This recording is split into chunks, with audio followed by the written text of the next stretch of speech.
The bonfire of the vanities के लेखक Tom wolf एक प्रसिद्ध अमेरिकी लेखक और पत्रकार थे, जिन्हें आधुनिक समाज की गहराई और उसकी कमजोरियों को बेबाकी से उजागर करने के लिए जाना जाता है। यह कहानी हमें न्यूयॉर्क शहर के चमक दमक भरे जीवन में ले जाती है, जहां लालच, अहंकार और अनैतिकता की आग धधक रही है। क्या कभी आपने सोचा है कि एक गलती किस तरह से इंसान की पूरी जिंदगी को बदल सकती है? कैसे उच्च समाज के लोग अपने निजी स्वार्थ के लिए दूसरों की जिंदगी से खेल सकते हैं? इस कहानी के मुख्य पात्र शेरमन मैककॉय एक धनवान निवेश बैंकर हैं, जो एक हादसे के बाद अपने जीवन की बर्बादी के कगार पर खड़े होते हैं। इस रहस्यमय और तेज रफ्तार कहानी में क्या शेरमन अपनी प्रतिष्ठा और आत्मसम्मान को बचा पाएंगे, या यह समाज की आग उन्हें पूरी तरह से भस्म कर देगी? चलिए इस यात्रा पर निकलते हैं और देखते हैं कि मानव स्वभाव और समाज की जटिलताओं के इस जाल में कौन विजयी होता है और कौन हारता है। तो चलिए शुरू करते हैं। अध्याय 1। शेरमैन मैकॉय का परिचय। शेरमैन मैकॉय एक सफल बॉन्ड ट्रेडर है, जिसका जीवन न्यूयॉर्क सिटी के उच्च वर्ग में बीतता है। वह एक शानदार अपार्टमेंट में अपनी पत्नी जूडी और बेटी कैंपबेल के साथ रहता है। शेयरमैन का मानना है कि वह इस वित्तीय दुनिया का राजा है, जहां उसकी हर बात का वजन है और हर फैसला एक बड़ा मुनाफा लाता है। शेयरमैन की पत्नी जूडी एक समाजसेवी है, जो समाज के उच्च वर्ग में अपनी अलग पहचान रखती है। वहीं उनकी बेटी कैंपबेल एक प्रतिष्ठित स्कूल में पढ़ती है, जहां वह अपने दोस्तों के साथ खुशहाल जीवन जीती है। शेयरमैन का जीवन उस समय एक नया मोड़ लेता है, जब वह एक रात अपनी प्रेमिका मारिया रस्किन के साथ ब्रॉन्क्स की गलियों में गाड़ी चला रहा होता है। अचानक से एक दुर्घटना होती है और शेयरमैन की दुनिया उलट-पुलट हो जाती है। अध्याय 2। घटना। शेयरमैन मैकॉय और उसकी प्रेमिका मारिया रस्किन उस रात गाड़ी में बैठे थे, जब वे ब्रॉन्क्स की गलियों में भटक गए। शेयरमैन का पूरा ध्यान अपने मोबाइल फोन पर था, जबकि मारिया नक्शा पढ़ने की कोशिश कर रही थी। दोनों ही इस बात से अनजान थे कि वे एक बहुत ही खतरनाक इलाके में आ गए हैं। ब्रॉन्क्स की संकरी और अंधेरी गलियों में गाड़ी चलाना आसान नहीं था। शेयरमैन ने अपनी कार एक गलत मोड़ पर मोड़ दी और वे एक सुनसान सड़क पर आ गए। अचानक उनके सामने कुछ लड़के आ गए, जो गाड़ी रोकने का इशारा कर रहे थे। शेयरमैन और मारिया घबरा गए और शेयरमैन ने गाड़ी की स्पीड बढ़ा दी। इस हड़बड़ी में उनकी गाड़ी एक युवक से टकरा गई, जो सड़क पार कर रहा था। गाड़ी की टक्कर से युवक उछलकर सड़क पर गिर पड़ा और गंभीर रूप से घायल हो गया। शेयरमैन और मारिया दोनों सदमे में थे। मारिया ने शेयरमैन को जल्दी से वहां से निकलने के लिए कहा। दोनों ने घबराहट में बिना पीछे देखे गाड़ी आगे बढ़ा दी और घटनास्थल से भाग निकले। घटना के बाद दोनों के बीच तनाव बढ़ गया। मारिया ने शेयरमैन को समझाया कि उन्हें इस बारे में किसी से भी बात नहीं करनी चाहिए, क्योंकि इससे उनकी जिंदगी बर्बाद हो सकती है। शेयरमैन ने अनमने मन से मारिया की बात मान ली, लेकिन उसके मन में अपराध बोध और डर का भारी बोझ था। अध्याय 3। दुर्घटना के बाद। दुर्घटना के बाद की रात शेयरमैन के लिए बहुत ही मुश्किल भरी थी।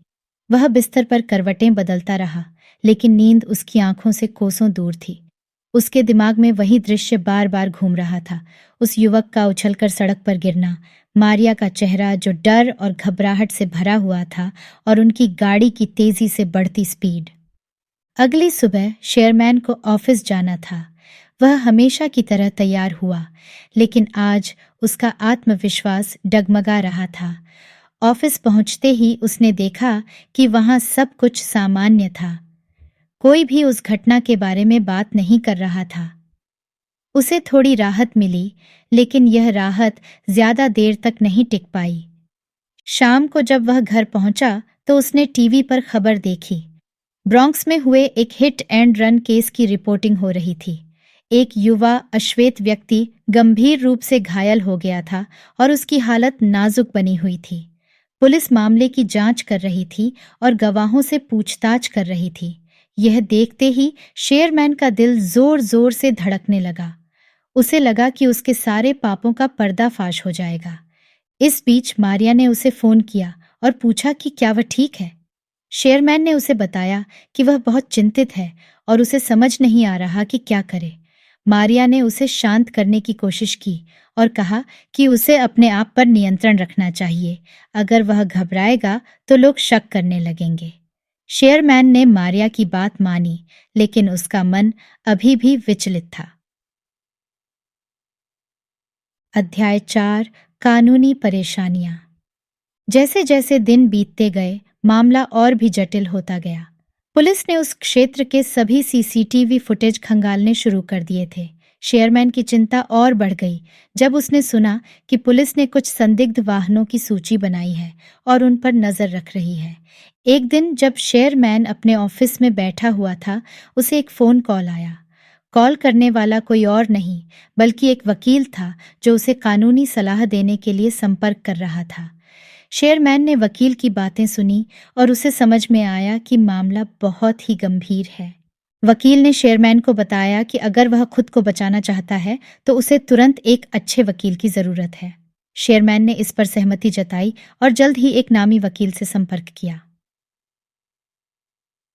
अध्याय 5, मीडिया का जुनून। मीडिया इस घटना को लेकर बहुत ही उत्साहित थी। हर न्यूज़ चैनल और अखबार में यह खबर सुर्खियों में थी। पत्रकार पीटर फैलो, जो इस समय अपने करियर के सबसे निचले स्तर पर था, ने इस खबर को अपने करियर की आखिरी उम्मीद के रूप में देखा।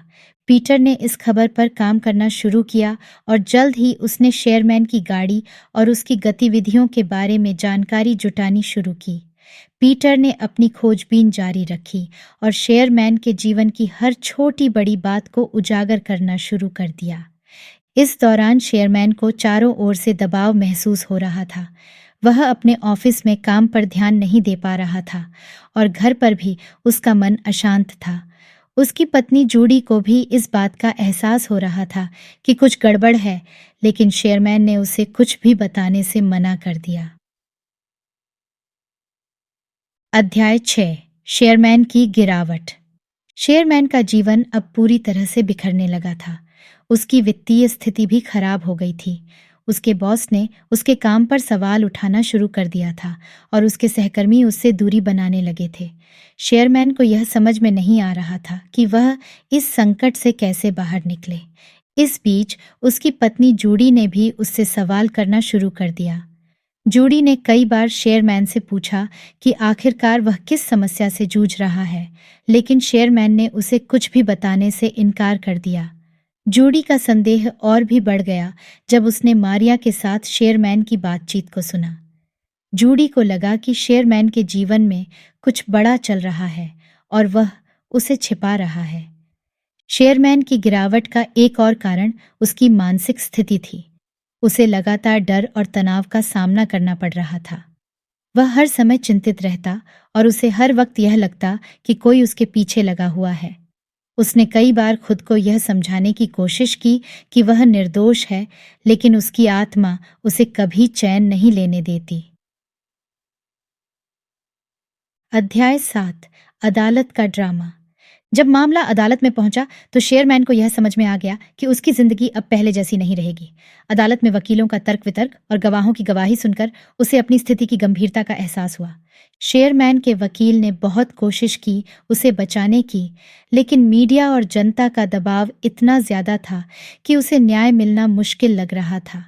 अदालत में मारिया ने भी शेयरमैन के खिलाफ गवाही दी, जिससे शेयरमैन को बहुत बड़ा झटका लगा। मारिया ने अदालत में यह स्वीकार किया कि शेयरमैन ने ही गाड़ी चलाई थी और वह खुद बहुत डर गई थी। शेयरमैन को यह समझ में आ गया कि मारिया ने उसे धोखा दिया है। अदालत में उसकी बेइज्जती हुई और उसे यह एहसास हो गया कि उसकी जिंदगी पूरी तरह से बर्बाद हो चुकी है। अध्याय 8, शेयरमैन का आत्मबोध।